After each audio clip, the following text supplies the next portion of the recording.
Hi, Mare. Busy ka yata? Hindi naman. Tuloy ka muna. Kakatapos ko lang kasing magsampay ng mga damit ng anak ko.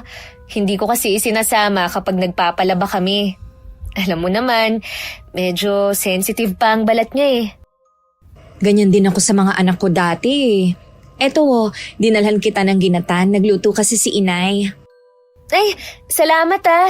Paborito ko to. Kaya nga dinalhan kita. Kumusta ka na pala? Ilang beses kitang pinuntahan sa inyo.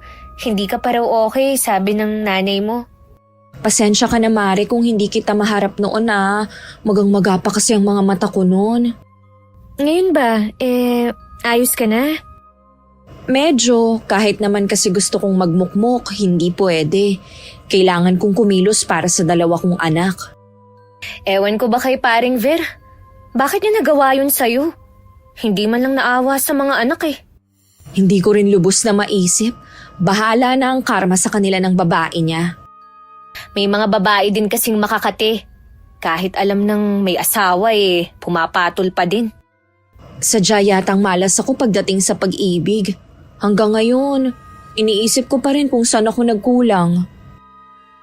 Alam mo, wala kang pagkukulang bilang asawa. Si paring Ver ang nagkasala. Hindi siya nakontento sa'yo. Ay, yun nga din ang sabi ni nanay. Kaya lang hindi ko lang kasi maiwasan na mag-isip din. Naiintindihan naman kita, Mari eh. Kanyan din siguro ang mararamdaman ko kung sa akin nangyari yan. Sana lang kahit pinili niya ang babaeng yon, huwag niyang kalimutan ang obligasyon sa mga bata. Hindi niya pwedeng pabayaan ng mga anak niyo. Kung tutusin, pwede mo siyang sampahan ng kaso. Lalo't kasal kayo.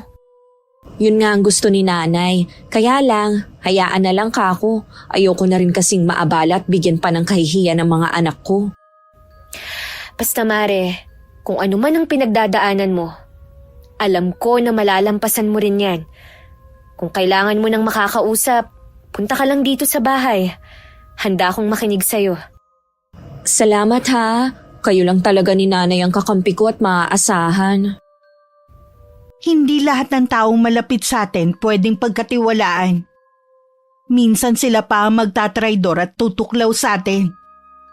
Madalas nagbabalat kayo sila bilang mabuting kaibigan. Pero iba pala ang intensyon.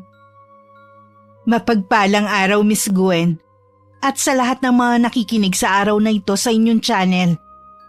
Tawagin niyo na lang ako sa pangalang Yuri. Isa rin po ako sa masusugid din yung taga-subaybay. 29 years old po ako. Hiwalay sa asawa at may isang anak. Kasalukuyan po ako nakatira sa probinsya ng Bicol. Ang ibabahagi ko pong kwento ay mismong karanasan ko. Akala ko, nagbibiro ka lang nung sabihin mo sa chat na pauwi ka na. Hindi pa tuloy ako nakakapagluto. Hindi ko naman kasi sineryoso yung sinabi mo eh. Papasok na ako dito sa atin nung mag-chat ako. Ay, sandali lang ha. Magsasalang lang ako ng sinaing sa rice cooker. Bibili na lang ako ng ulam sa karinderya. Hindi pa naman ako nagugutom eh. Ipagtimpla mo na lang siguro ako ng kape. O sige, teka lang ha. Nasaan nga pala ang anak natin? Natutulog ba? Oo, kakatulog lang. Bakit nga pala umuwi ka na ngayon? Di ba dapat sa linggo pa ang uwi mo? Oo nga eh. Kahit ako nagulat kanina sa sinabi ng bisor namin. May problema ba sa trabaho nyo?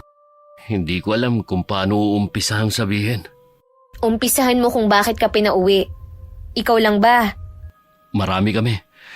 Ang natira lang yung may mga posisyon sa kumpanya. Huwag mong sabihin na natanggal kayo sa trabaho. Ganun na nga. Nalulugi na daw kasi ang kumpanya eh. At wala daw pagpipilian kundi ang magsara na lang kaysa gumastos pa. Ano ba yan? Bakit naman biglaan? Kaya nga eh. Di bale, nagsabi naman ako sa mga kasama ko na kung may trabaho silang mapapasukan, timbrehan naman nila ako. Sana nga makahanap ka agad ng bagong trabaho. Kahit ba iisa pa lang ang anak natin magastos na rin yan ah. Ayoko namang tipirin sa gatas ang anak natin ngayong wala ka ng trabaho. Huwag kang mag-alala. Hindi mangyayari na kakapusin tayo.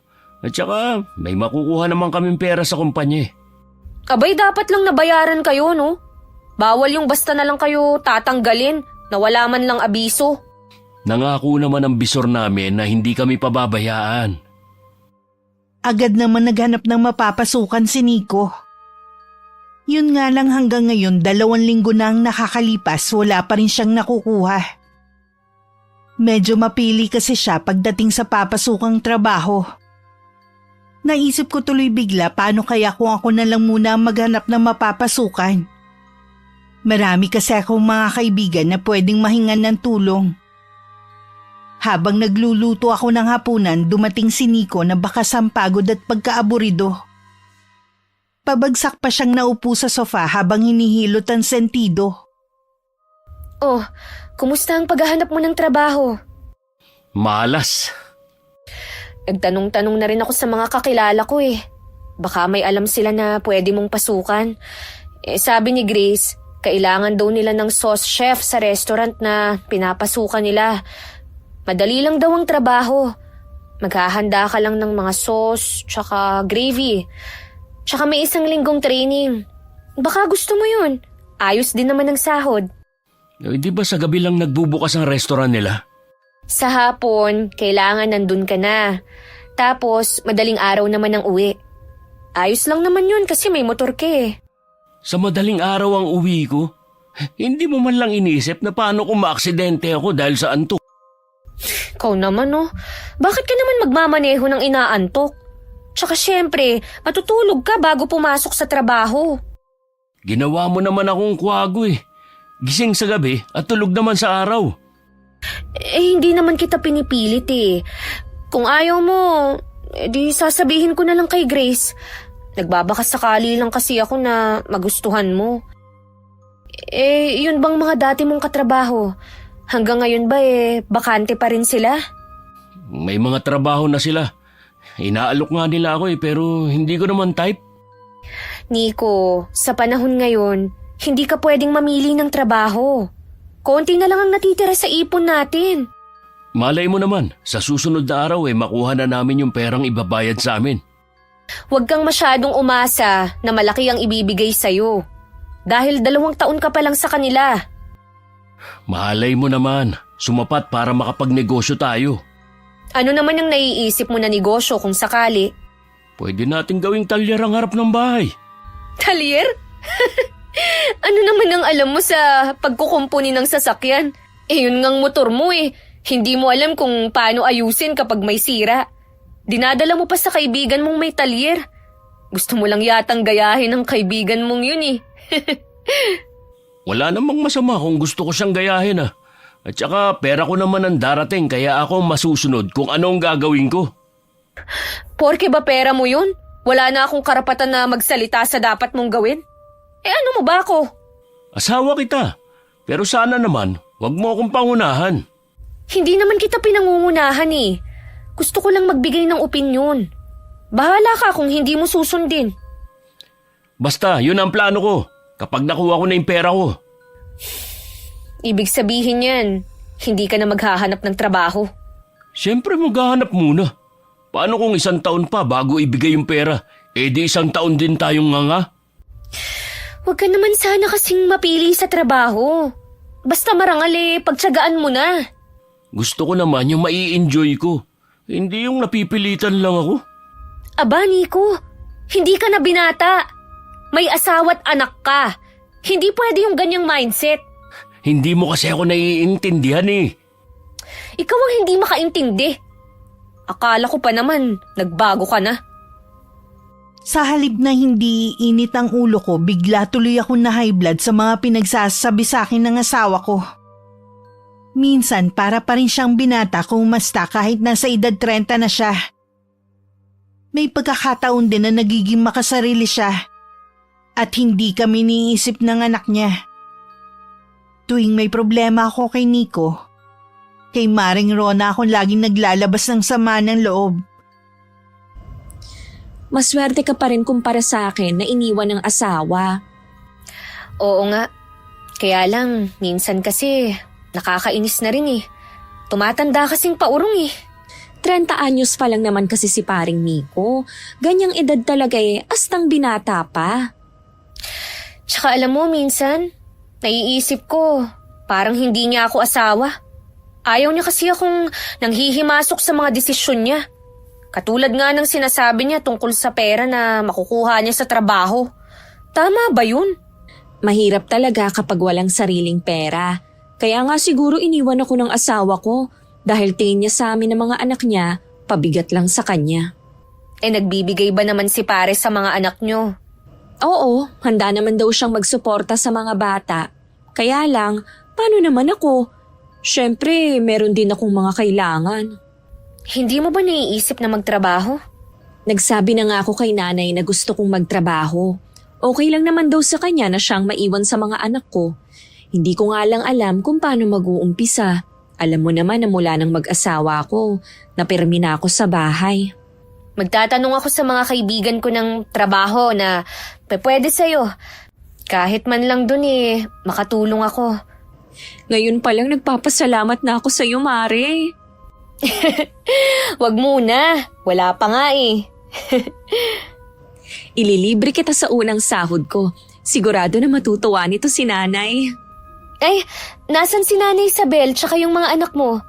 Kanina ko pa sila hindi nakikita Sinama ni inay sa kamag-anak naming may birthday. Bakit hindi ka sumama? Naku, umiiwas muna ako sa mga kamag-anak namin na wala nang ginawa kundi usisain ako sa paghihiwalay namin ni Ver. May mga kamag-anak talaga tayo minsan na hindi makaramdam. Gusto lang makasagap ng chismis. Sinabi mo pa. Nang makauwi ako sa bahay, agad kong kinuha ang cellphone ko na iniwan kong nakacharge kanina. Isa-isa kong chinat ang mga kaibigan ko at dating mga katrabaho. Desidido talaga akong matulungan ng kumari ko na makahanap ng trabaho. Naaawa din kasi ko minsan sa kwento ni Nanay Isabel. Na kahit nagpapadala ang manugang, kinakapos pa rin sila. Nung gabi, tumawag naman ang kapatid ko na nagtatrabaho sa isang hotel. Naisip ko na rin siyang tanungin at saktong nangangailangan sila ng housekeeping staff. Nirekomenda ko agad ang kumari ko. Sabi ng kapatid ko, papuntahin ko na lang agad. Dala ang requirements nito. Nung matapos ang pag-uusap namin ni Kuya, chinat ko agad si Maring Rona. Pero walang sagot mula sa kanya. Kaya kinabukasan, pinuntahan ko na lang siya sa kanila. Hayan ang service nyo, sumakay na kayo. Dadalhan na lang kayo ng lola nyo ng pagkain mamayang tanghalian. Ingat kayo. Hindi mo ba sila pinababaunan na lang? Ay, naubusan kasi kami ng bigas Tinapay nga lang ang inalmusal nila ngayon. Maghahagilap pa kami mamaya ng bigas. Hindi kasi nakautang ng pera si inay sa mga kamag-anak namin kahapon Sa bahay meron pang bigas. Naku, wag na. Buti kung hindi ko alam na kapos din kayo. Kesa naman na walang pagkain ng mga anak mo ngayong tanghalian. Umalis naman na si inay. Baka makahiram siya sa mga kakilala. Kapag wala pa ring makuha ang nanay mo, punta ka lang sa bahay ha? Oo, sige. Siya nga pala Mare. Kaya ako nandito dahil hindi ka sumagot kagabi. Nag-aalangan kasi ako kung tatanggapin ko Bakit naman? 'Di ba gusto mo ng trabaho? Oo nga, kaya lang, hindi ba nakakahiya na ganun ang trabaho ko? Walang nakakahiya sa ganung klaseng trabaho. Dahil marangal yun. Gusto ko kasi yung medyo desente naman na pwede kong ipagmalaki sa ibang tao. Wala rin kasing alam yung mga kaibigan ko Tsaka sa panahon ngayon, hindi ka dapat namimili. Pasensya ka na, Mare. Hindi ko talaga kaya ang ganung trabaho Dito nga sa bahay, nanay ko pang naglilinis ng bahay namin, lalo na sa banyo. At least doon, may sasahurin ka. Tsaka hotel kaya yun. Maghahanap na lang ako ng iba. Akala ko ba, kahit anong trabaho, ayos lang sa'yo. Oo nga, pero wag naman sanang ganon. Sayang naman kasi yung tinapos ko kung housekeeping lang ang babagsakan ko. Para ka palang asawa ko. Pasensya ka na, Mare, ha, kung sa tingin mo na abala kita. Gusto ko lang kasing makatulong sa'yo. Alam ko naman yun eh. Basta yung hindi ganong klaseng trabaho. Sabihan mo lang ako kapag meron na. O sige, paano? Uuwi na muna ako. Hindi ko maiwasang makaramdam ng pagkadismaya at bahagyaring na inis sa sinabi ng kumari ko. Naiiling na lang ako at naisip ko rin si Nico.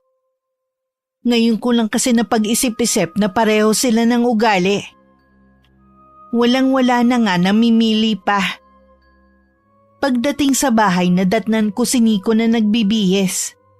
May malaking ngiti rin sa labi niya. Hindi pa naman ako nagtatanong, sinabi na niya kung saan siya pupunta. Eto na ang swerte ko. Makakapagsimula na tayo.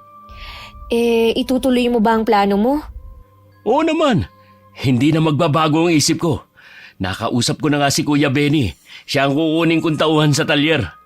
Ano namang alam ng pinsan mo? Tambay lang naman yun. Kaya nga kukunin ko siya para hindi na maging tambay. O sige, good luck sa plano mo. Bakit parang hindi ka masaya? Masaya naman ako na makukuha mo na yung pera mo sa pinasukan mong kumpanya. Hindi ka lang masaya sa plano ko. Di ba nag-usap na tayo? Ayaw mo naman kasi akong pakinggan eh. Sa bagay, sabi mo nga, pera mo yan. Pera ko naman talaga eh. Huwag ka mag-alala. Bibigyan naman kita para makabili ka ng gusto mo. Sige na, baka mahuli ka pa sa lakad mo.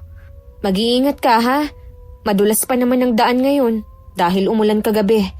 Salamat. Uuwi din ako agad. Malaki rin naman na nakuwang retrenchment pay ng asawa ko at mga kasama niya kahit nalugi ang kumpanyang pinasukan nila. Gaya ng plano nito, kapag nakuha ang pera, magtatayo siya ng talyer sa tapat ng bahay namin. Kitang-kita ang saya at excitement sa mukha ni Nico ng mga sandaling yun. Ako lang yata ang hindi masaya. Katuwang niya sa talyer ang pinsan niyang si Kuya Benny na matanda ng konti sa kanya. Pero binata pa rin hanggang ngayon. Matulin na lumipas ang mga araw. Habang abala si Nico sa talyer niya, ako naman sa pag-aalaga ng anak namin na 2 taon pa lang. Babad din ako sa mga platform na pwede kong makuhanan ng mga ekstrang trabaho. Oh, bakit nandito ka na? Nakakatamad tumambay sa talyer. Wala namang gagawin eh. Wala bang customer? Wala naman laging customer. Kung meron man, puro taga rito lang din. Mahigit 1 buwan na rin ang talyer ah. Hanggang ngayon, hindi mo pa rin nababawi yung nagastos mo. Ganito lang talaga dahil nag-uumpisa pa lang naman ako. Sana nga, sa mga susunod na araw dumami na ang customer.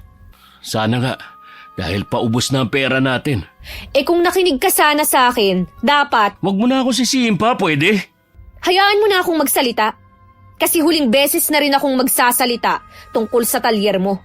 O sige, sabihin mo nga kung ano mali sa naging desisyon ko sa pagpapatayo ng talyer. Una, wala ka naman talagang alam pagdating sa sasakyan. Tapos itong pwesto mo, hindi naman talaga daanan ng mga sasakyan eh. Pwede siguro kung sa tabi ng highway. Tsaka, wala ka naman talagang alam sa negosyo eh. Ang kinuha mo pang katuwang, wala rin namang alam. So, ibig sabihin, malulugi ako, ganun ba? Ano pa nga ba? Yun na nga ang mangyayari. Ayaw mo lang tanggapin. Ay, dapat pala nakinig na lang ako sa'yo sa simula pa lang. Ikaw hindi mo man lang binibigyang halaga ang pagiging asawa ko. Susubukan ko magpatulong sa kaibigan ko kung ano magandang gawin. Mas gusto ko na magtrabaho ka na lang, kesa ituloy mo yung talyer mo. Maghintay pa tayo.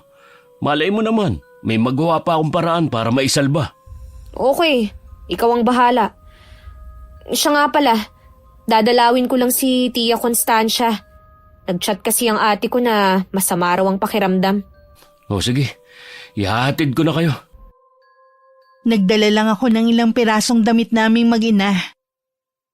Bala ko kasing sa bahay ng tiyahin ko kami mag-overnight. Ginagawa ko naman yun dati at wala namang problema kay Nico. Ilang minuto lang naman ang biyahe papunta sa bahay ng tiyahin ko. Pagkahatid nga sa amin, hindi na bumaba ang asawa ko at umalis na rin agad. Bago tumuloy sa bahay ni Tia Constancia, tinanaw ko muna ang paglayo ni Nico. Hanggang sa mawala siya sa paningin ko. Pagharap ko sa bahay, sakto namang nakadungaw ang tiyahin ko sa may bintana. Agad din naman siyang umalis doon. Ano bang dahilan bakit naisip mo kung dalawin ngayon? Bakit po kayo nakatayo? Dapat po nagpapahinga kayo. Siguro si Mildred na nagsabi sa'yo na dalawin ako, no? Nabanggit niya po kasi na masama ang pakiramdam niyo. May sipon lang ako. Ang ate mo talaga OA mag-alala. Alam niyo naman po si ate malapit sa inyo.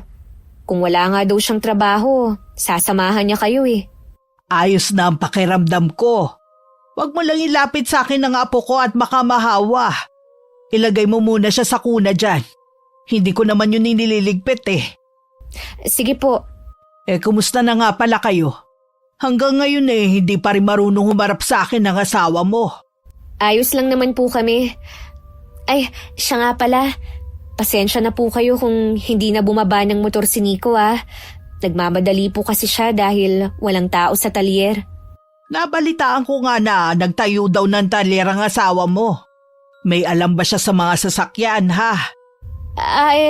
May katuwang naman po siya. Yung pinsan niyang si Kuya Benny. Ano bang pumasok sa kukote ng asawa mo? Bakit talyer pa dito sa lugar natin? Ilan lang naman ang may sasakyan dito At hindi naman sikat ang talyer niya para dayuhin. Pinagtalunan na po namin yan Hindi pa man siya nakakapagtayo.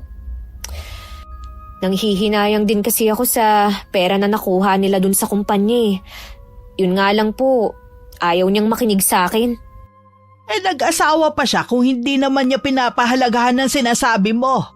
Hinayaan ko na lang po. Pera naman niya yun Huwag na nga natin pag-usapan ng asawa mo talyer niya. Wala ka bang balak magtrabaho? Gusto ko po sana. Kaya lang maliit pa si Shelo.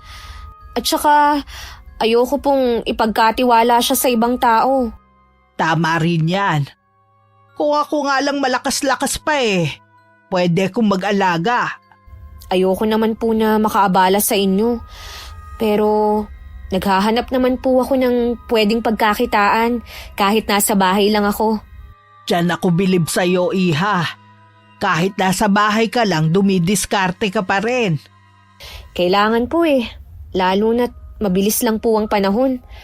Baka mamalayan na lang natin. Nag-aaral na si Shelo.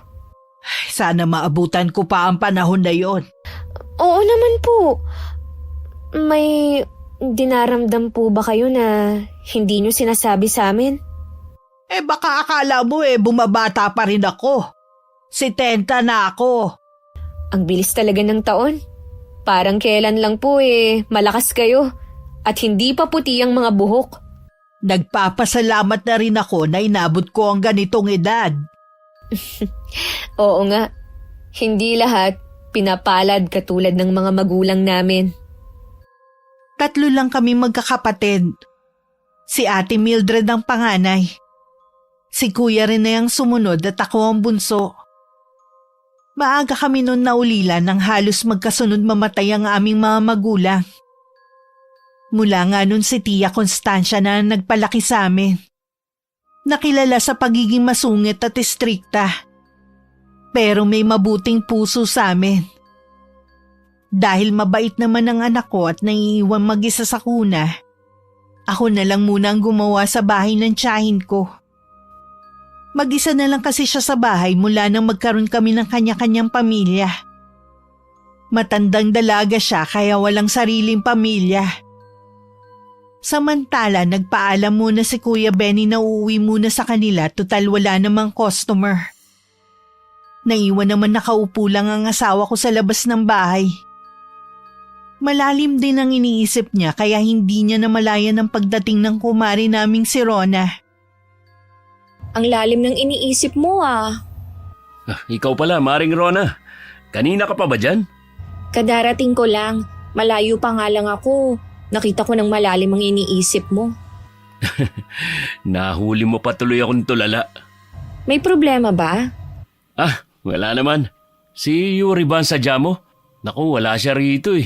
Hinatid ko kanina sa bahay ng Tia Constancia niya. Pinapayagan mo pa pala siya na pumunta sa tiyahin niyang yon at kasama pa ang anak niyo. Oo naman, wala naman ako nakikita masama. Tsaka yun ang nag-alaga at nagpaaral sa kanya noon. Kung ganun, hindi ka naniniwala sa mga sinasabi ng mga tao na mangkukulam ang tiyahin niya? Bakit ba naniniwala ka sa mga taong walang magawa? Ako nga mismong asawa ng pamangkin niya, hindi naniniwala eh. Sa bagay nga, hindi naman napatunayan ng bintang sa kanya. Sa panahon ngayon, wala nang mangkukulam. Ano nga pala sana sadya mo kay Yuri? Itatanong ko sana sa kanya kung may trabaho na siyang nahanap para sa akin. Akala ko meron na siyang inalok sa iyong trabaho. Ah, yun bang housekeeping? Naku, hindi ko type ang ganung trabaho eh. Yun lang ba inalok sa'yo? Oo eh. Kasi nung isang araw, yung mga anak ni Aling Lita, inalok niya ng trabaho. Ayun, ilang araw nang pumapasok. Wala siyang nababanggit eh. Ang tagal na rin kasi naming hindi nagkikita. Hindi kaya nagtampo ang kumare ko sa akin? Bakit naman siya magtatampo? Tumanggi kasi ako sa trabahong inaalok niya. Isinabihan niya ako na namimili pa. Grabe talaga ang asawa ko magsalita. Pagpasensya mo na lang siya. Naiintindihan ko naman. Naghahanap na rin naman ako ng trabaho. Yun nga lang kapag walang baker, ang hirap makapasok. Sinabi mo pa. Kaya bilib ako minsan sa asawa ko eh. Kasi lahat na lumalapit sa kanya, alam niya na maipapasok niya. Nagkakaroon agad ng trabaho. Marami kasi siyang kakilala eh. Baka naman pwede mong kausapin si Maring Yuri. Alam mo naman sigurong kalagayan naming mag-iina. Kahit nagbibigay si Ver, hindi naman sapat. Tumatanggap na nga ng labada ang nanay ko para makaraos kami araw-araw. Huwag ka mag-alala. Pag uwi ni Yuri, kakausapin ko siya. Salamat ha. Sige, uuwi na ako. Magluluto pa kasi ako. Tumagal pa kami ng 2 araw sa bahay ni Tia Constancia. Namiss ko kasi siya kaya parang ayoko pang umuwi. Dumating naman ang ate ko at nakapag-usap kami sandali. Sasamahan na muna niya ang tiyahin namin. Nagpasundo na ako bandang hapon kay Nico. Gaya ng dati, hindi na siya bumaba ng motor niya. Pagdating sa bahay, agad na binanggit ni Nico ang pagpunta ng kumare namin. Ano raw ang kailangan sa akin? Tinatanong kung may trabaho daw na pwede sa kanya. Wala pa eh. Yung mga trabaho naman na alam ko eh, yung mga ayaw niya. Akala niya nagtatampo ka. Kasi naman, may trabaho na pwede sa kanya. Nag-iinarte pa. Pwede naman siyang umalis kung talagang ayaw niya eh. Wala na nga silang makain eh. Mahirap naman kasi yung ipipilit mo yung gusto mo kung ayaw naman ng tao. Hindi ko naman siya pinilit eh. Wala na nga lang siyang aasahan sa akin. Dahil lahat ng alam ko, siguradong aayawan niya. Di kausapin mo na lang siya. Umaasa ka sa yung kumari natin. Oo, kapag may oras ako. May ginagawa pa kasi ako eh. Ano ba pinagkakaabalahan mo? Napapansin ko lagi kang nagkukulong sa kwarto at nagsasalita mag-isa. Gumagawa kasi ako ng mga content para dun sa mga produkto na prinopromote ko. Tapos, nilalagyan ko ng voice over. Malay mo, may mga bumili. Di kikita pa ako. Ay sana nga kumita ka para hindi lang akong gumagastos dito sa bahay. Sabihin mo nga, nagrereklamo ka na ba sa pagbuhay sa amin ng anak mo, ha? Hindi naman sa ganun. May trabaho naman kasi ako dati eh. Pinatigil mo ko dahil sabi mo, kaya mo kaming buhayin. Bakit ngayon nagrereklamo ka? Hindi ako nagrereklamo Alam mo kasi, ubos na yung pera natin. Sino ba kasi ang may sabi sa'yo na ilagay mo lahat ng pera mo sa talyer, ha? Wala ka naman kasing alam sa pinasok mong negosyo eh. Tapos pinagpipilitan mo pa. Ayan tuloy. Bakit mula noon hindi mo man lang ako masuportahan sa mga gusto kong gawin? Paano kita susuportahan? Kung sa umpisa pa lang alam ko ng palpak na. Kaya palpak kasi negatibo na agad yung iniisip mo. Parang ako pang sinisisi mo sa nangyayari dyan sa talyer mo Ilang beses na kitang sinabihan, pero hindi ka nakinig. Makalabas na nga lang. Yan! Diyan ka rin magaling. Ang umiwas kapag nasusukol na. Ayaw mo kasing umamin sa kapalpakan mo. Tuloy-tuloy na lumabas ng bahay si Nico. Wala na rin ako sa mood na ituloy ang bala kong gawin.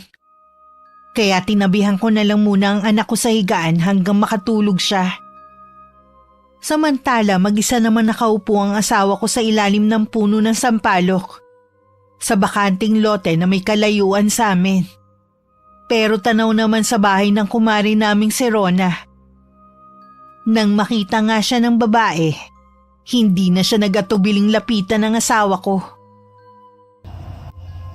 Bakit pa tuwing nakikita kita, lagi na lang malalim ang iniisip mo? Oh, ikaw pala, Mare. Pwede mo akong sabihan ng problema mo, pare. Wala akong problema. Nagpapahangin lang ako rito. Huwag ka nang magkaila pa. Kitang-kita sa mukha mo eh. Ay, nagtalo kasi kami ni Yuri. Normal lang naman sa mag-asawang nagtatalo.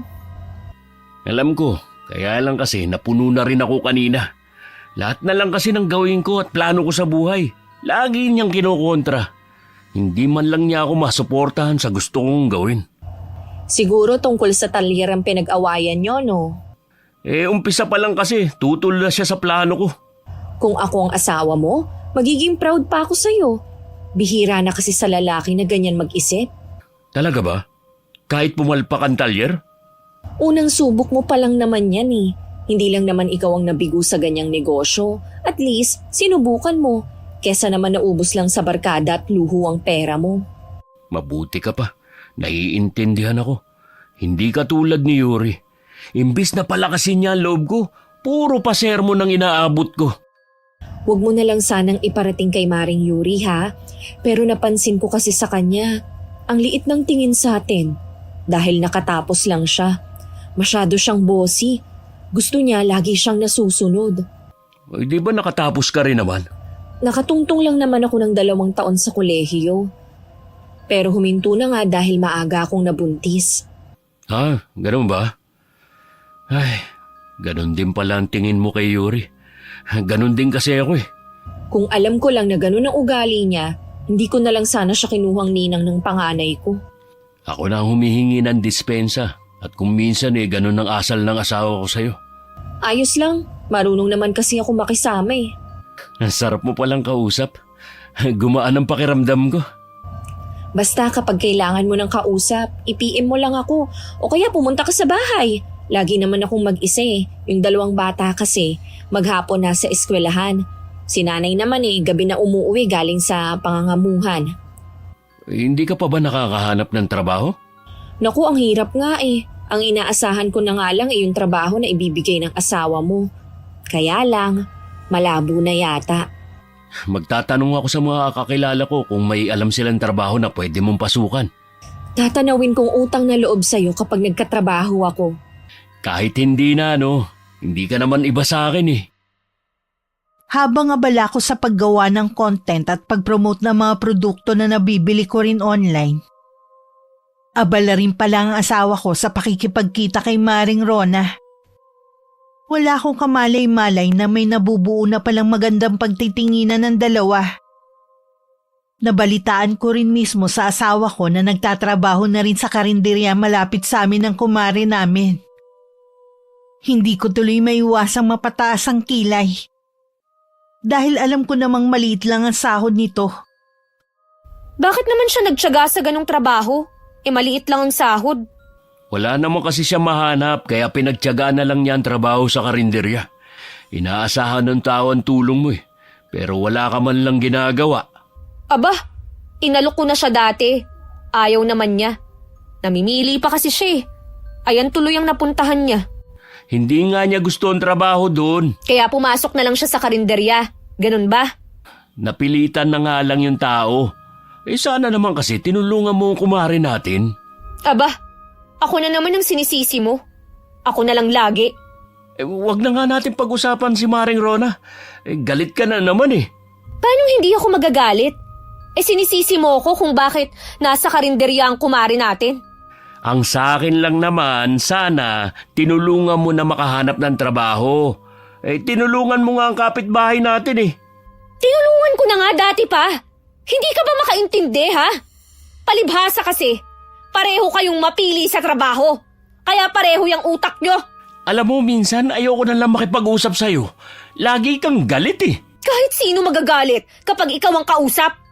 Oh, saan ka na naman pupunta? Paghanap ng kausap na hindi magagalit sa akin. Akala ko pupunta lang siya sa pinsan niyang si Kuya Benny.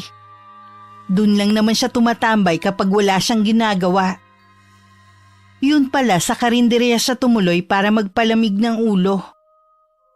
May ilang linggo na nga palang sarado ang talyer. Hindi man lang nabawi ang ginastos niya. Parang hinipan lang ang hangin na labis kong pinanghihinayangan. Samantalang siya baliwala lang. Hindi na rin siya naghahanap ng trabaho. Mabuti na lang tinutulungan ako ni Ate Mildred. Habang hindi pa ganun kalakas ang pagiging affiliate ko. O pare, anong ginagawa mo dito? Kakain ka ba? Oo. Ano ba ang merienda nyo? Meron ditong sotanghon, pansit at sopas. Pansit na lang. Pampahaba ng buhay. O sige, pahintay na lang ha. Soft drinks, gusto mo? Oo ba? Samahan mo na rin. Anong oras ka nga pala uwi? Maaga akong makakauwi ngayon. Konti na lang kasi ang tinda namin eh. Oh, eto na ang pansit mo. Sigurado na magugustuhan mo. Ako nagluto eh. Sigurado yan. Bakit nga pala nandito ka ngayon? Gusto kasi kita makita eh. Lagi naman tayong nagkikita eh. Hindi kasi sapat yung ilang oras lang. Mabuti pa kumain ka na lang dyan. Baka kasi marinig tayo ni Aling Luisa. Matalas pa naman ang pakiramdam ng matandang yun. Basta mamaya ha, sa dati pa rin. Oo, teka lang ha, may parating na mga customer. Dahil abala sa pag-uusap ang dalawa, hindi na nila napansin na si Tia Constancia ang isa sa mga customer na dumating. Nakilala lang siya ni Maring Rona nang tanggalin niya ang alampay na nakatakip sa kanyang ulo at muka. Aling Constancia, kayo pala, bibili po ba kayo? Sa tingin mo, bakit ako nandito? Ano po ang bibilhin nyo? Isang balot ng pansit para humaba pa ang buhay ko. Sige po, pahintay na lang po. O Nico, nandito ka pala. Bakit ka pa dito nagmemeryenda, hindi sa bahay nyo? Kwan po kasi napadaan lang ako dito para kumain. May take out naman po ako para sa mag-ina ko eh. Pabuti naman. Hindi kasi magandang tingnan na nagpapakabusog ka dito. Samantalang ang mag-ina mo nasa bahay lang. Ito na po ang pansit nyo. Salamat, Iha. O paano, Nico? Mauna na ako sa'yo. Opo, mag-iingat po kayo. Ay, grabe ang kaba ko. Narinig kaya niya tayo? Hindi naman siguro. Ngayon lang siya bumili dito. Sinadya niya kaya dahil nakita ka? Baka dati pa siyang suki nung wala ka pa rito. Uminom ka nga muna ng tubig. Namumutla ka eh. Maiwan na muna kita. Dumadami na mga customer. Napansin kong tuwing hapon laging umaalis si Nico at gabi na umuwi. Kapag tinatanong ko naman siya, lagi niya sinasabi na pinupuntahan lang niya ang trabahong inaalok sa kanya. Halos 2 buwan na rin siyang walang trabaho. Salamat sa bigay ng 2 kong kapatid, nakakaraos naman kami. Malapit na rin maubos ang pasensya ko nang biglang ibalita sa akin ng asawa ko na may trabaho na siya. Ang nararamdaman ko na palitan ng saya. Pero nang malaman ko kung saan siya magtatrabaho, hindi ko naman maiwasang magtaka. Ano? Sa litsunan ka magtatrabaho? Sa litsunan ni Mang Igme. Mabuti nga, malapit lang. Sigurado ka ba, ha? Bakit parang may nagbago sa'yo? Ha? Ano ibig mo sabihin? Ang dami kasing nag-aalok sa'yo ng mas magandang trabaho. Lahat tinanggihan mo. Tapos, biglang sa litsunan ka magtatrabaho ngayon. Kaysa naman na umasa na lang tayo sa mga kapatid mo. Mabuti na yun kaysa walang trabaho.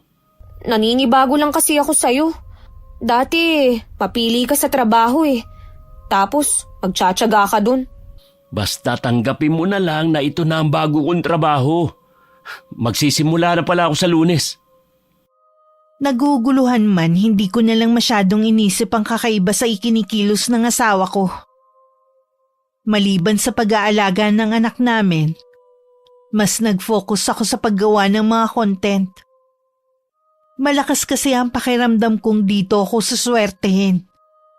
Kailangan lang talagang lakasan ko pa ang loob ko at alisin na ang natitirang hiya. Araw yun ng linggo.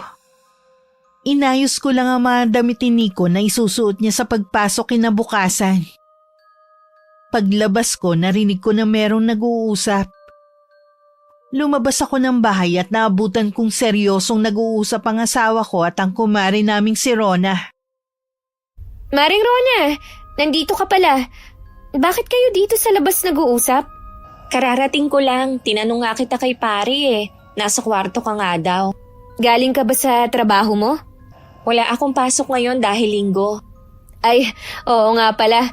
Sarado nga pala ang karinderya ni Aling Luisa. Bakit ngayon ka lang napadalaw? Busy kasi Mare, ngayong araw nga lang ang pahinga ko tapos naglalaba pa ako ng mga damit namin. Ay, wala nga palang pahinga. Kahit papano, may trabaho ka na. Oo nga, kahit maliit ang sahod. Maiwan ko muna kayo ha. Magkwentuhan muna kayo. Alam ko, sabik na kayong mag-usap eh. Ako muna magbabantay kay Cielo. Sige pare. Hindi ka ba nahihirapan sa trabaho mo? Medyo hirap din kasi ang aga kong pumupunta sa karinderya. Tapos 150 lang ang araw ko. Ang baba naman pala. Kahit sabihin mo pang libre ang kain. Tiyagain ko na lang talaga kaysa walang mapagkunan. Ikaw naman kasi Mari, tinanggihan mo pa yung inaalok ko sa yung trabaho. Kaya nga pala nandito ako para itanong kung hiring pa sila. Ay naku, pasensya ka na ha. Hindi na eh. Tsaka wala din akong alam na pwede mong pasukan na trabaho. Sayang pala yung dati. Ang totoo niyan kasi, huminto na sa pagpapadala si Ver sa amin. Ha? Bakit naman? Aba, pwede mo siyang kasuhan. Pwede nga, kaya lang hindi ko naman kasi alam kung saan siya nakatira. At saka wala na siya sa dati niyang pinapasukang trabaho. Hindi ko na rin siya makontak. Para bang naglaho siya na parang bula? Wala ka nga talagang pagpipilian yan, kundi ang itaguyod mag-isa ang mga anak mo. Mabuti na nga lang, nandyan si Nanay Isabel para tulungan ka. Kaya nga, kaya lang mga apo na lang niyang iniintindi niya. Galit kasi siya sa akin Bakit naman? Hindi ko nga alam Ganun yata kapag tumatanda na. Pinagpapasensyahan ko na lang siya. Sa pagkakakilala ko sa nanay ng kumari ko, masasabi kong mabait at malambing ang matanda. Kaya hindi ko maiwasang magtaka sa sinasabi ni Maring Rona.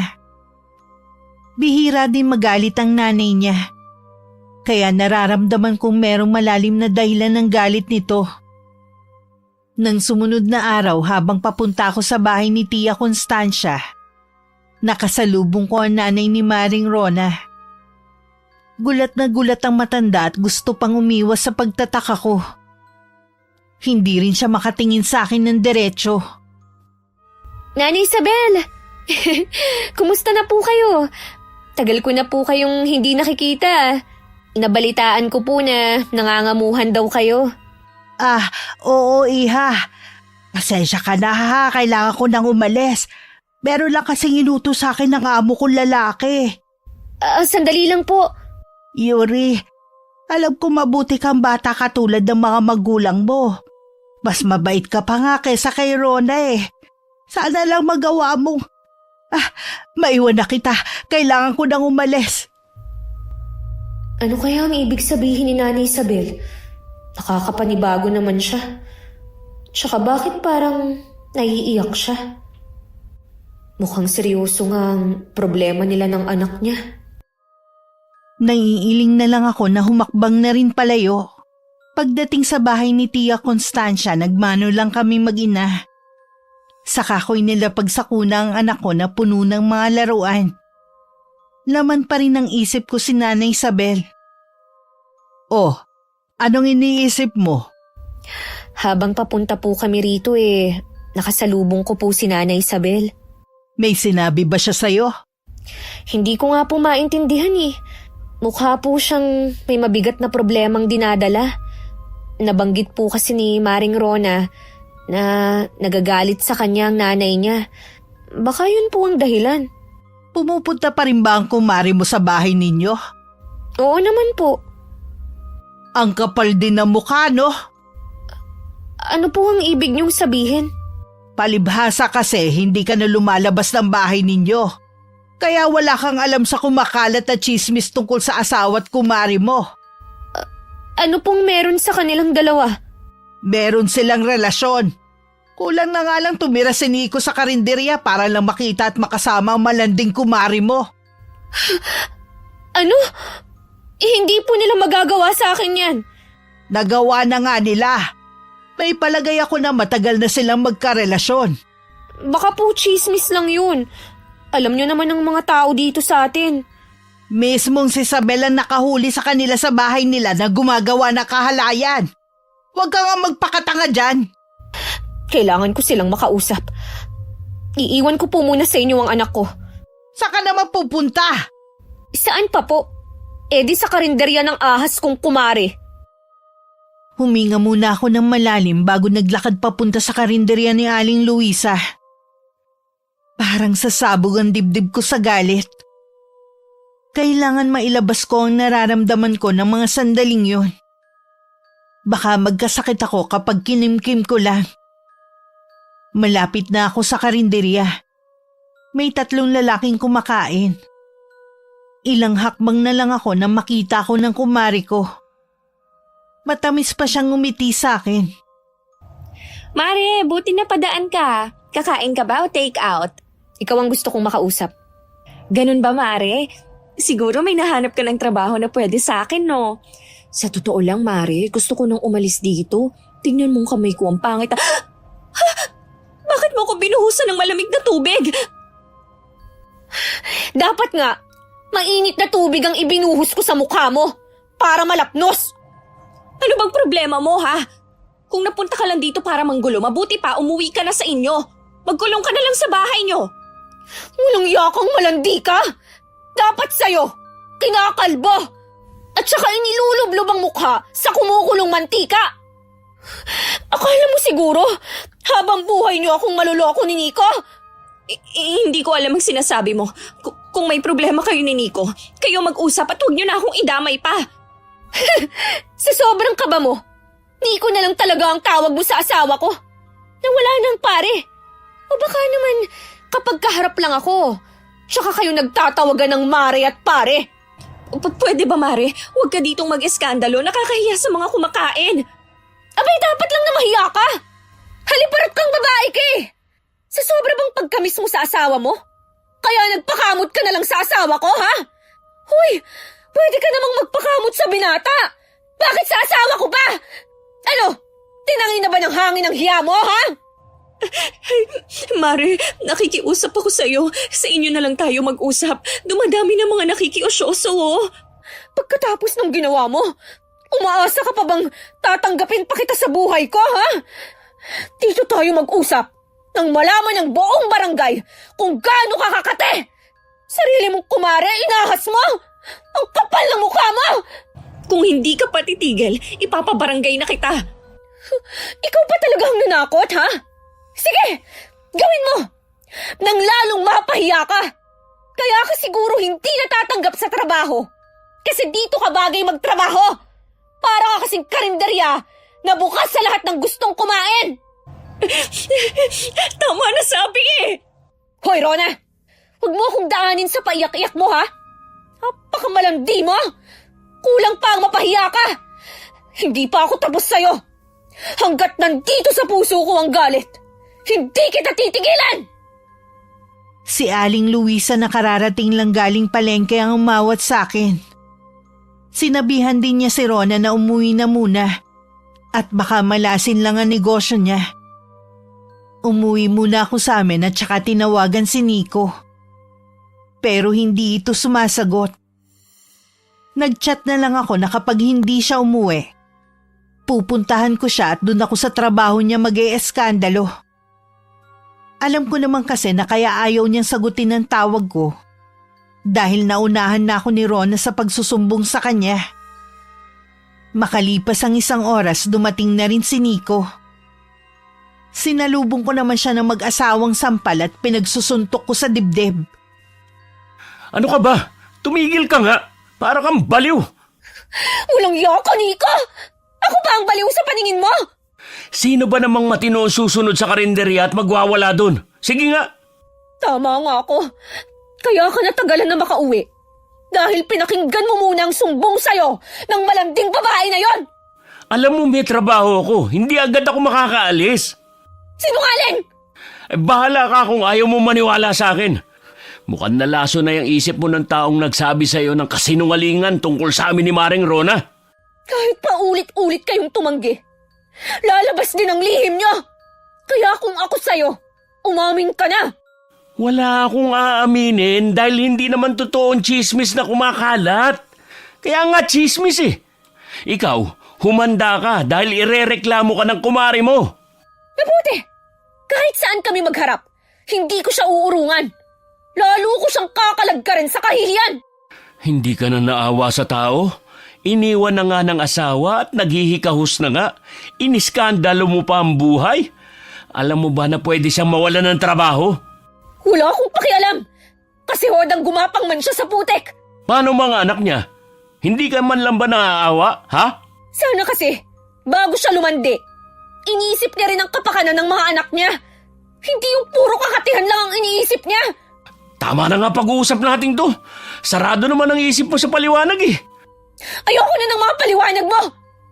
Ang gusto ko, umamin ka. Huwag ka nang magpalusot. Wala akong aaminin dahil wala akong ginagawang masama. Sige lang, magsinungaling ka. Para kahit nandito ka pa sa lupa, sinusunog na ang kaluluwa mo. Malamig na titig lang ang ibinigay sa akin ni Nico bago siya lumabas ng bahay. Napakuyom na lang ang 2 kong kamao. Alam ko na magkikita sila ni Rona. Parang nakikinita ko na magiging tagpo nila.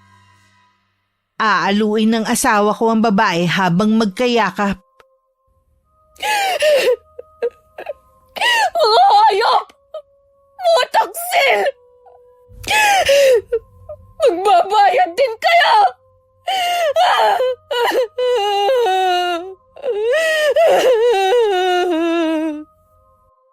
Nadatnan na ng asawa ko ang kumari namin sa tagpuan nila. Halata kay Maring Rona na kanina pa umiiyak dahil magana ang mga mata niya. Hinayaan muna ni Nico na umiyak ang babae at mailabas lahat ng nasa dibdib. Nang kalmado na ito, tsaka siya nagsalita. Ayos ka na ba? Ano bang klaseng tanong yan? Wala na akong maihaharap na mukha sa mga tao. Paano kaya nalaman ni Yuri ang tungkol sa atin? Malamang kay nanay. Hindi naman kasi kakalat yun kung hindi tayo nakita ni nanay dun sa bahay namin eh. Hindi man lang naawa sa'yo nanay mo. Hindi talaga. Tapos ako pa rin ang sinisisi niya kaya tama lang ang nangyari sa akin. Nasaksihan pa pala niyang ginawa ni Yuri sa karinderya. Basta kahit anong mangyari, hindi tayo aamin, ha? Kahit pa mismong nanay mo ang tumistigo laban sa atin. Oo, basta mangako ka sa akin na hindi mo ko iiwan ha. Pangako, hindi kita iiwan. Magpapalamig lang tayo. Hayaan muna natin na makalimot ang mga tao dito sa lugar natin. Ano yan? Wala na akong trabaho. Paano ng mga anak ko? Pansamantala, habang wala ka pang nahahanap na trabaho, tutulungan muna kita. Salamat ha. Huwag kang mag-alala. Maghahanap agad ako ng trabaho. Huwag ka na umiyak. Magkasama natin tong haharapin. Mula nang mabuko ko ang asawa ko at ang kumari namin na may relasyon, naging malamig na ang pagsasama namin ni Nico. Walang araw na hindi kami nag-aaway. Gustuhin ko man na magkaayos kami kahit man lang para sa bata. Nahihirapan pa rin ako na patawarin siya.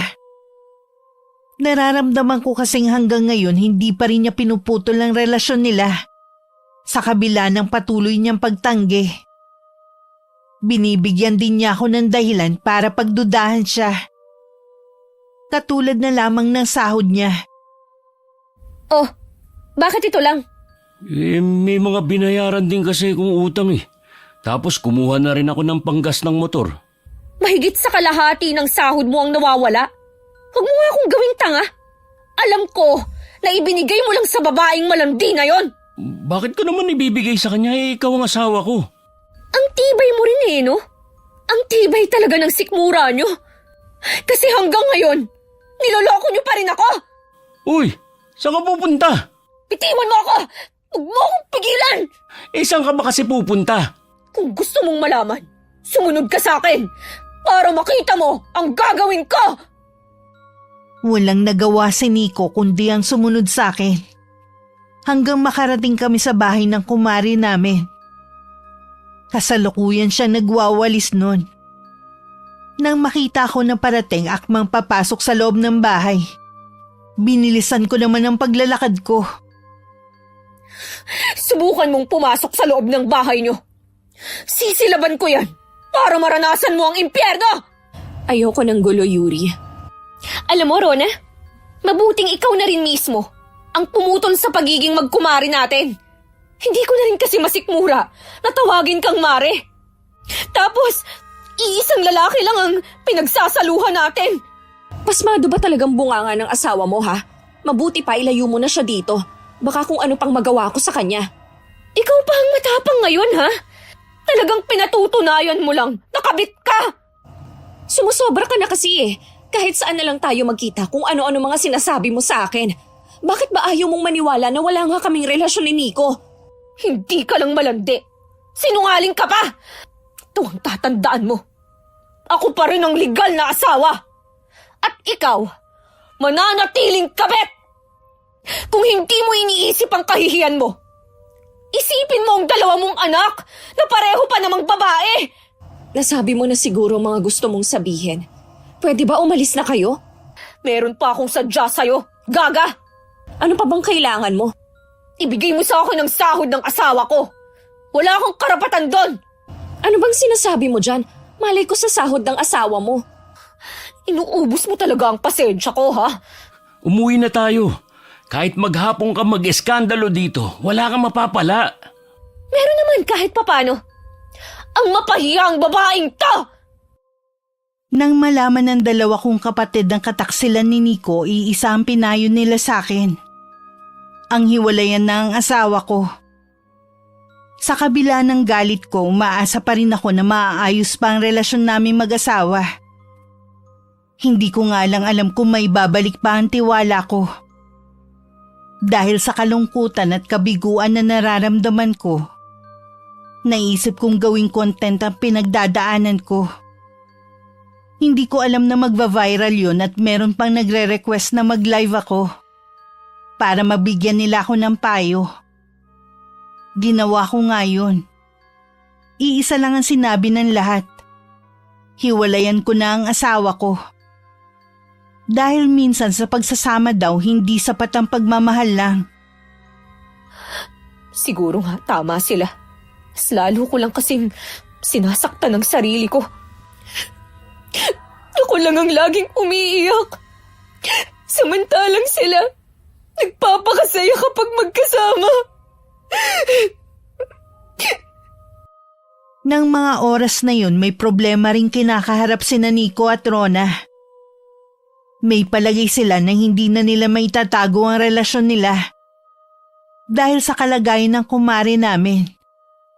Nagdadalang taon na kasi siya at si Nico ang ama. Paruot pa rito si Nico habang nakahawak sa kanyang batok at marahan yung hinahagod. Kanina pa rin umiiyak si Rona dahil hindi malaman ang gagawin. Nagsalita ka naman, Nico. Kanina ka pa palakad-lakad dyan eh. Nag-iisip nga ako ng solusyon sa problema natin eh. Kung iniisip mo na ipalaglag ang sanggol sa sinapupunan ko, hindi ako papayag. Bunga na nga siya ng kasalanan. Gagawa pa ba tayo ng panibagong kasalanan? Para mapagtakpan ang ginagawa natin. Ibig mo sabihin, desidido kang ituloy yan? Bakit hindi? Ang tagal nating tinatanggi ang relasyon natin. Tapos dahil lang sa pagbubuntis mo, mabubuko na tayo? Mas maigi pa nga siguro na sabihin na natin kay Yuri. Tapos hayaan natin siyang magdesisyon kung ipapaubaya ka niya o dalawa kami sa buhay mo. Basta ako hindi kita pakakawalan. Bahala na. Basta huwag kang gagawa ng hakbang na hindi ko nalalaman. Oo na. Akala mo naman makakalapit ako sa malatigri mong asawa. Hindi naman siya ganun dati. Ikaw mismo saksi kung gaano kabait ang asawa ko noon. Lalo na sa mga nangangailangan. Aminado naman ako na tayo ang dahilan ng pagbabago niya. Ang mabuti pa, umuwi ka na para makapagpahinga ka. Iwasan mo na rin ang ma-stress. Isa yun sa pinagbabawal ng doktor. Walang nakakalam na habang nalulunod ako sa lungkot, lumalaki naman ang kita ko bilang affiliate. Kahit nga madalang ako mag-upload ng mga video, marami pa rin ang bumibili sa mga item na pinopromote ko. Isang hapon hindi ko inaasahan na magiging bisita ko si Rona. Nang mga sandaling yun parang wala na akong ganang awayin siya. Anong kailangan mo? Hindi na ako magpapaligoy-ligoy pa. Buntis ako at si Nico ang ama. Kung hindi ka pa nabuntis, hindi ka pa aamin. Aminin mo man o hindi, alam ko na hindi okay ang relasyon niyo ni Nico. Kaya nga bumaling siya sa akin eh.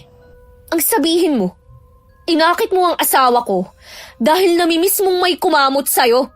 Kahit ano pang sabihin mo, hindi mo na mababago ang sitwasyon. Pwede ba, Rona? Diretsahin mo na nga ako. Alam ko na meron ka pang gustong sabihin. Pakawalan mo na si Nico. Ipaubaya mo na siya sa akin. Sa tingin mo kaya, pagkatapos kong malaman na nabuntis ka niya, mananatili pa ako sa tabi niya? Iyong-iyo na siya. Sa tingin ko nga, mas bagay kayo eh. Marami kasi kayong pagkakatulad. Ibig bang sabihin ibibigay mo na siya sa akin? Oo! Magsama kayo habang buhay. Huwag na ninyo kaming lalapitan ng anak ko. Tinatanggalan ko na rin siya ng karapatan. Mismong araw na yun ako umalis sa bahay namin. Bumalik ako sa tiyahin ko na buong puso naman akong tinanggap. Akala ko naubos na ang luha ko. Pero umiyak pa rin ako sa dibdib ni Tia Constancia. Sa likod ng isip ko, yun na ang huling beses na iiyak ako. Dahil sa kataksilan at panloloko ng 2 taong mahalaga sa akin. Hindi na rin kami nakapag-usap pa ni Nico. Nabalitaan na lang namin na dinala na niya sa bahay si Rona at dun na nakatira. Si Nana Isabel naman at 2 apo umuwi na lang sa probinsya. Siyahin daw ang magpapaaral sa 2 bata. Ang mga bata talaga ang laging kawawa sa mga maling ginagawa ng mga magulang. Baka ho sa pag-uwi ni Nanay Isabel, tsaka nung 2 bata sa probinsya, mapabuti sila doon. Kesa magtiis kasama ng nanay nila. Sa bagay, nabanggit din dati ni Isabel na balak ampunin ng mga bata ng tiyahin ni Rona na may kaya sa buhay. Yun naman po pala eh. Ayoko rin silang madamay sa karma ng nanay nila. Hangad ko pa rin ang makakabuti sa kanila. Eh ikaw ba? Ayos lang ba sa'yo na nakikita pa rin sila? Wala naman po akong magagawa sa bagay na yun eh. Dahil nasa iisang lugar lang kami nakatira. Bilib din ako sa tapang mo, Iha. Alam ko kahit wala ang asawa mo, magagawa mong buhayin si Cielo. Oo naman po. Ngayon, mararanasan ni Rona kung anong buhay ang naranasan ko kay Nico. Nagawa pa talaga niyang magpabuntis. Eh wala nga rin talagang kahihiyan ng mga yon. Sa ngayon po, focus muna ako sa trabaho. Ayoko nang makialam sa buhay nila. Mabait pa rin ang Diyos. Sa kabila ng mga pagsubok na pinagdadaanan mo ngayon, may malaking biyaya naman siyang ibinigay sa'yo. Kaya nga po, ayokong sayangin sa pagmumukmok ang oras ko eh. Katulad po ngayon, tambak ang free samples na kailangan kong i-promote. Halos mapuno mo na nga ng gamit ang buong bahay eh. Bala ko pong ibigay kay na kuya at ate yung iba sa mga yan kapag nagawan ko na po ng video. Sino mag-aakala na diyan ka pala suswertihin sa ginagawa mo? Gusto ko pa pong pagbutihin para sa anak ko, tsaka para sa inyo. Gusto ko pong bumawi sa inyo. Alam ko po na sumama ang loob niyo sa akin nung magpakasal ako agad kay Nico. Kahit naman ayoko sa kanya, ang magpapasaya pa rin sa iyo ang importante sa akin. Sa loob ng 1 taon, ibinuhos ko ang lahat ng oras ko sa anak ko at pinili kong trabaho. Tahimik lang akong gumawa ng mga hakbang para mapabuti ang buhay namin. Kahit may nababalitaan ako sa dalawa, hindi na rin naman ako apektado. Ang pagkita lang ng pera ang mahalaga sa akin. Hanggang sa umabot na ng 3 taon. Kasalukuyan ako nagpapagawa ng bahay sa mismong lupang pag-aari ni Tia Constancia. Nakarating naman sa dalawang nangyayari sa buhay namin. At kahit sila namamangha sa mabilis na pag-asenso ko, yun nga lang hindi na sila makalapit sa akin.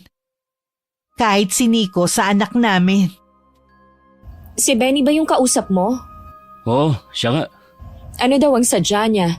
Hindi mo muna pinatuloy dito sa bahay. Nagmamadali. May trabaho pa yun kina Yuri. Anong trabaho niya?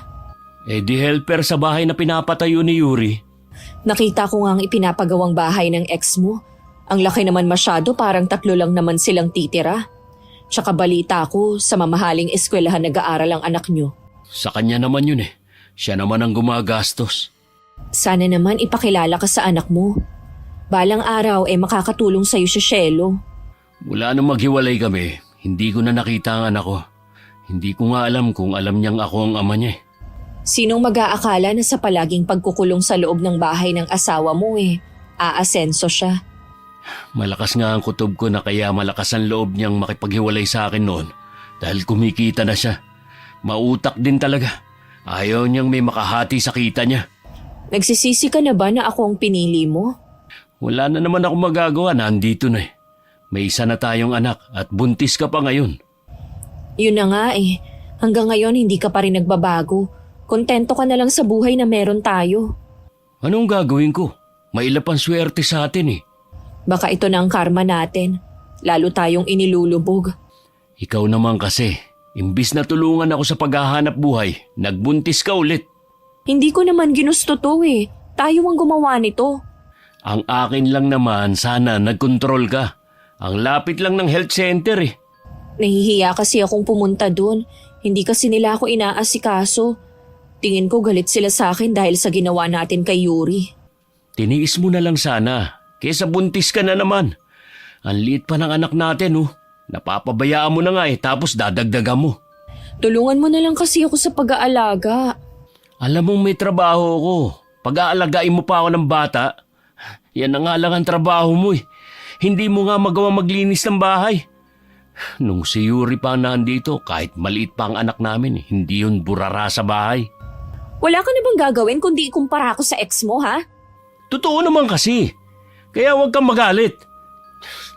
Diyan ka na nga. Lalong umiinit ang ulo ko Ganyan ka naman kahit nung kayo pa ni Yuri. Lagi na lang umiiwas. Puwiset, bakit ba kasi ako napasok sa ganitong relasyon? Lingid sa akin, lagi palang nakasubaybay mula sa malayo sa amin ng anak ko si Nico. Kahit nasa iisang lugar kasi kami nakatira, napakadalang ko naman siyang makita noon. Hindi ko alam kung sadya bang hindi nagkukrusan landas namin. O siyang umiiwas sa akin. Si Rona lang ang lagi kong nakikita. Tuwing nagkakasalubong kami sa daan, nakataas noo pa siya na para bang nagmamalaki. Kapag sinulyapan ko naman ang anak niya, walang maayos na damit at napakadungis. Naalala ko tuloy ang mga anak niya sa una. Kung hindi siguro kay Nanay Isabel, ganun din ang mga batang yun. Si Tia Constancia lang ang laging nakakapansin kay Nico na laging nagmamasid. Katulad na lang ng araw na yun. Abala ko sa pagmamando sa mga tao habang gumagawa. Nasa malapit lang si Nico. Nang hindi na makatiis ang tiyahin ko, nilapitan na niya ito. Anong ginagawa mo rito? Tinitignan ko lang po ang pinagagawang bahay ni Yuri. Pwede ba tigilan mo na yung ginagawa mong pagmamasid sa mag-ina? Huwag mo na silang guluhin pa. Hindi naman po ako manggugulo eh. Gusto ko rin po makita ang mag-ina ko. Bakit hindi mo yung ginawa noon? Bakit ngayon lang kung kailan maayos na ang buhay nila? Nagsisisi na po ako sa ginawa kong pag-iwan sa kanila.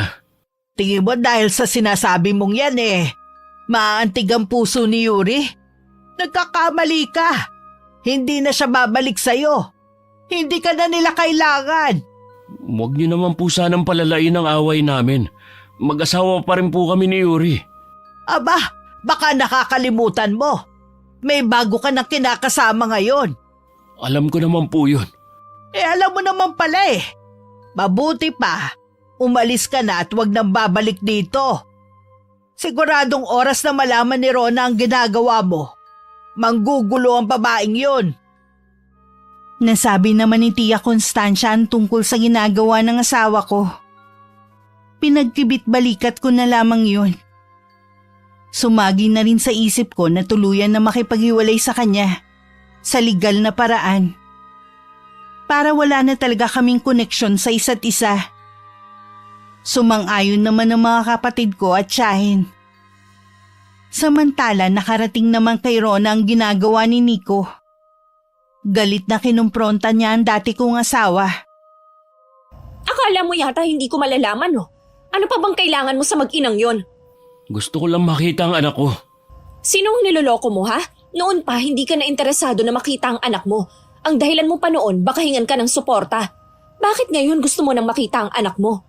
Kahit anong mangyari, anak ko pa rin si Cielo. Ang sabihin mo gusto mong maambunan ka rin ng grasya. Pwes, hindi mangyayari yun dahil nagagalit sa'yo si Yuri. Kung ano man na meron siya, may karapatan ako doon. Kapag nakinabang ako, maaambunan ka rin. Sa maikling panahon, kilala na kita. Wala kang disposisyon sa buhay at walang sariling palo. Ako ang sumalo sa kamalasan ni Yuri. Naging bulag ako sa mga kapintasan mo noon. Hindi ako papayag na iiwan mo ako sa ere at aalis ka sa kahirapan natin. Magsasama tayo habang buhay. Hindi mo ba naiintindihan na sinabi ko? Maaambunan ka rin. Hindi ako naniniwala sa'yo. Subukan mo lang talagang iwan ako. Magsisisi ka na nakilala mo ako. Huwag mo nga akong tinatakot ha. Hindi kita asawa. Mabuti pa, sumunod ka na sa nanay at mga anak mo sa probinsya. Mula nang ikaw ang pinili ko, pinutol ko ng ugnayan ko sa kanila. Tapos pasusunurin mo ako sa kanila? Nagiging pabigat ka na eh. Imbis na matulungan mo ko, hindi. Dahil buntis ka na naman ngayon. Ano bang klaseng utak meron ka? Lagi pa naman kitang ipinagtatanggol kay Yuri noon, pero tama pala lahat ng mga sinabi niya sa'yo. Hindi ko alam kung sadyang palpak ka lang lagi sa mga desisyon mo o sadyang malas ka. Tumigil ka na nga. Naririndi na ako sa kakabunganga mo eh. Etong tandaan mo, hindi ka na makakawala sa akin, kaya tigilan mo na yung mga plano mo. At isa pa, hindi ka rin naman babalikan ni Yuri dahil wala naman siyang mapapala sa'yo. Baka imbes na lalo pa siyang umangat, hilahin mo pa pababa. Sa kabila ng pagbabanta ni Rona, hindi pa rin tumigil si Nico.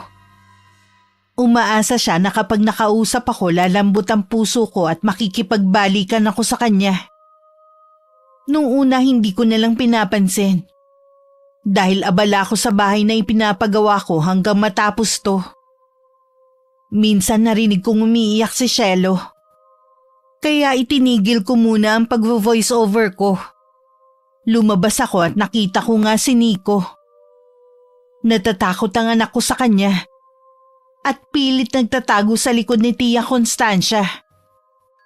Ano ba? Tinatakot mo ang bata eh. Hindi ka nga niya kilala.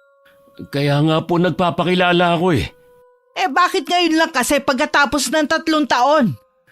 Nahihiya kasi ako dahil malaki naging kasalanan ko. Sinong niloloko mo?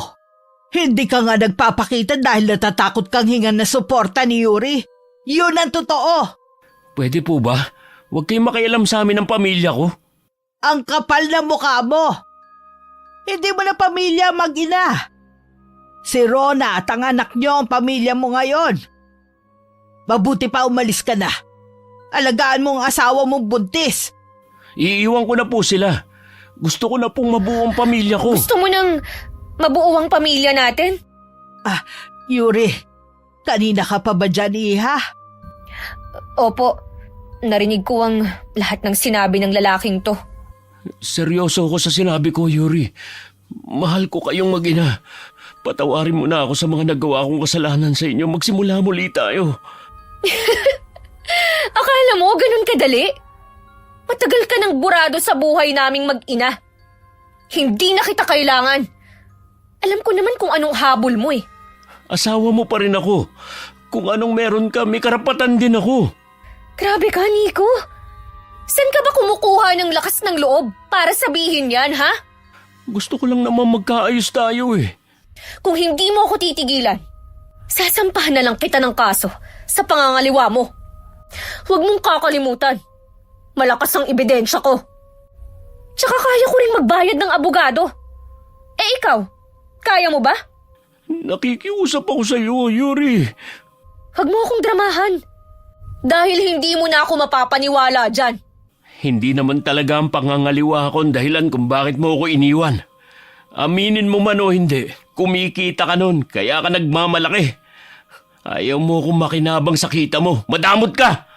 Wala rin akong pakialam kung ano man ang gusto mong isipin sa akin.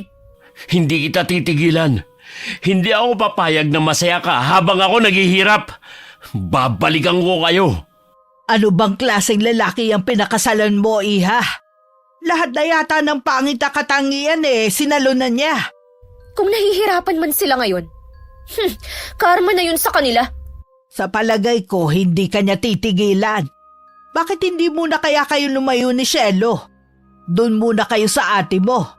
Okay lang po ba kayong mag-isa rito? Dadalaw na lang ako sa inyo. Sana naman makapag-isip na rin si Nico. Mas kailangan siya ni Rona ngayon. Hindi ko maiwasang isipin na biktima rin si Rona ng asawa mo. Hindi niya siguro akalain na dadanasin din niya ang naranasan mo. Mas malala sa kanya dahil wala rin siyang sariling diskarte. Pinili niya po kung ano ang buhay na meron siya ngayon. Hindi ko na po problema yun. Sa totoo lang, nawalan na ako ng simpatsya sa kanya. Lalo na't siya pa itong nagmamalaki sa akin. Sabi ni Tia Constancia ilang beses pa raw bumalik si Nico sa bahay. Lasing pa raw kung minsan.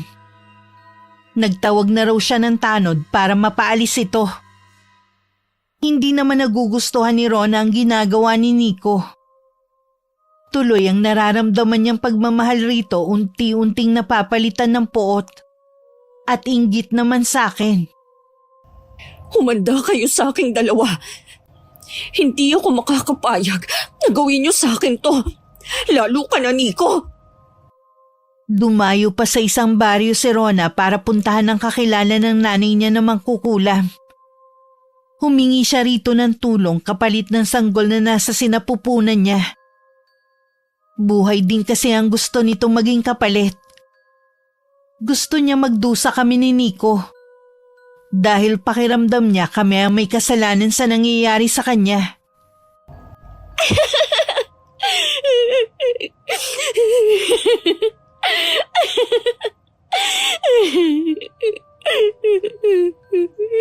Makakaganti na rin ako sa inyong dalawa.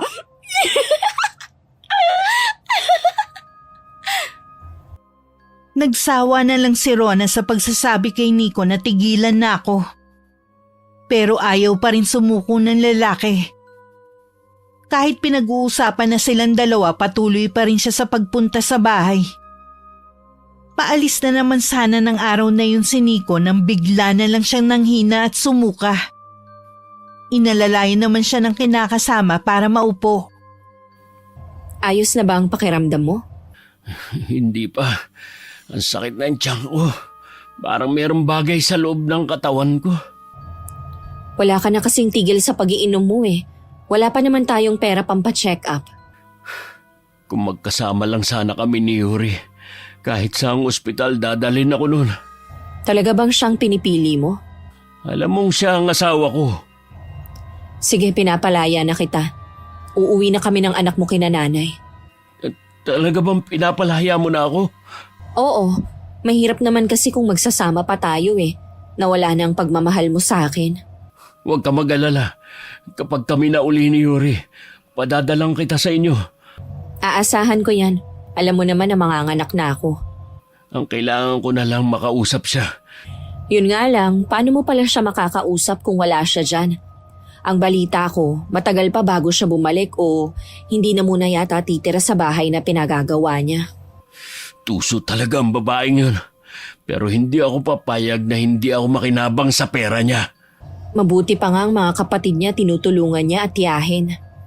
Kapag nagkabalikan kami, mararanasan ko na rin na maginhawang buhay. Habang hindi pa kayo nagkakaayos ni Yuri, siguro mananatili muna ako sa tabi mo. Salamat. Hindi mo ako pababayaan. Mabuti pa magpahinga ka na muna. Tsaka mo na lang puntahan si Yuri sa kanila. Pero mula nun hindi na umayos ang lagay ni Nico. Lagi na lang siyang nakahiga at nakatingin sa labas ng bintana. Nangangalumata na rin. Dahil hindi siya makatulog sa gabi.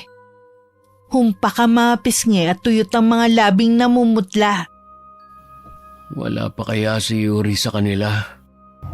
Wala pa nga, ayon sa napagtanungan ko, mukhang gagawin na lang nila na bakasyonan ng bahay nila dito. Hindi kaya sinasabi mo lang yan para hindi na ako pumunta sa kanila? Bakit ko naman yun gagawin ha? Nagkasundo na tayo, di ba? Kung wala kang tiwala sa akin, ipapatawag ko si Benny para siyang magsabi sa'yo. At magpasama ka rin sa bahay ni Yuri para malaman mo kung nasan siya. Hinang-hina na ako. Pakiramdam ko mamamatay na ako. Sinasabi mo lang yan dahil ayaw nang makipagbalikan sa'yo ni Yuri. Totoo. Tuwing gabi, pakiramdam ko may humihigop sa lakas ko. Pakiramdam ko laging may nagmamasid sa akin. Akala mo lang yun. Wala pa naman tayong pera para pampacheck up sa doktor. Gumawa ka naman sana ng paraan. Sa pagkain nga ng anak natin, nahihirapan na ako maghagilap eh. Sana bumalik na si Yuri. Siya na lang ang pag-asa ko. Sabi ng pinsan mong si Benny, kalimutan mo na si Yuri. Baka dahil daw sa kanya kaya ka nagkakasakit. Huwag na lang kamo siyang makialam kung yun lang ang sasabihin niya. Nagmamalasakit lang naman sa iyo ang pinsan mo. Iwan mo muna ako. Gusto ko lang matulog sandali. O sige, dito lang ako sa labas ha. Nang makalabas si Ron at saka nagmulat ng mga mata si Nico, dahan-dahan din siyang tumayo at lumabas ng kwarto. Kahit nangihina, pinilit niyang makalabas ng bahay. Sa likod siya dumaan dahil nasa harapan ng kinakasama at kasalukuyan nagsasampay. Malayo-layo na siya sa bahay nang makasalubong niya ang pinsan na naggulat sa itsura niya. Nagpasama pa siya sa bahay namin. Pero ang tiyahing ko lang ang nadatnan nila. Nagulat din si Tia Constancia sa itsura ni Nico. Naramdaman agad niya na may mali rito. Hindi na rin siya nagdalawang isip na papasukin ng dalawa. Unang tingin ko pa lang sa'yo alam kong may kumukulam na sa'yo. May pag-asa pa po ba akong gumaling? Lahat gagawin ko para mapagaling ka. Marunong po kayong manggamot? Oo, pero matagal na akong tumigil. Alam mo bang meron din nagtangkang kumulam kay Yuri? Mabuti na lang naagapan ko nung dalawin ko sila. Sino po kaya ang may gawa nito sa amin? Iisa lang ang may matinding galit at inggit kay Yuri. Hindi kaya si... Huwag ka muna magsalita. Gagamutin na kita. Naisalba ni Tia Constancia ang buhay ni Nico. Para lang siyang nagdahilan at sa isang iglap bumalik ang kanyang lakas. Wala na rin siyang inaksayang oras. Bumalik siya sa bahay nila at nadatnan niyang naging impake ang kinakasama. Saan ka pupunta, ha? Tatakas ka, no? Hindi, Nico. Sinungaling! Tatakas ka dahil alam mong nabuko ka na sa ginawa mo. Hindi ko alam ang sinasabi mo. Hindi ka ba nagtataka kung bakit ako gumaling? Ha? Dahil natalo ang taong kumukulam sa akin. Nico, hayaan mo na lang kaming umalis na mag-ina. Papayagan ko kayong umalis. Pero wag na kayong babalik dito. Ayoko na kayong makita kahit ang anak ko sa'yo at yang pinagbubuntis mo. Isa lang ang anak natin. Wala nang buhay ang nasa sinapupunan ko. Karma na yan sa ginawa mo. Anak natin ang nagbayad. Patawarin niyo ako ni Yuri. Nabulag ako ng matinding galit at selos sa kanya. Umalis ka na lang habang kaya ko pang pigilan ang sarili ko. Umalis ng araw na yun si Rona kasama ang anak nila ni Nico. Makalipas ang 1 buwan, bumalik na rin ako sa bahay. Patuloy pa rin sa pangungulit sa akin si Nico. Pero hindi ako nagpatinag.